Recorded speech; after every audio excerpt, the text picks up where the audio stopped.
করে হেঁটে গেলেন কুড়িঘরের কাছে। ভেতরে মানুষ আছে বলে মনে হলো, বাইরের থেকে প্রশ্ন করলেন ভিতরে কে? জবাব এলো, আমি এই ঘরের মালিক, আমি এক বুড়ি বিধবা এক মহিলা। আপনি কে?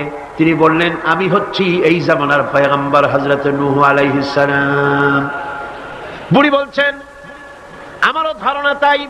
আপনি আমাকে ওয়াদা করেছিলেন বন্যা হলে পরে, বন্যার আভাস যখন আপনি পাবেন আমাকে আপনি সাথে করে জাহাজে উঠায় নিয়ে দিবেন।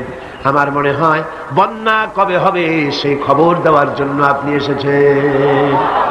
হযরত নূহ আলাইহিস সালাম সিজদায় পড়ে কাঁদতে লাগলেন, বললেন, রব্বুল আলামিন, তোমার কুদরত বোঝার ক্ষমতা আমার নাই। 40 দিন পর্যন্ত পানির ভিতরে মানুষ কেমনে জীবিত রইল? আল্লাহ পাক শোনালেন, নূরে, বিপদ যখন এলো তুমি তোমার উম্মতকে ভুলে যেতে পেরেছো, ভুলে গিয়েছো, কিন্তু আমি রব্বুল আলামিন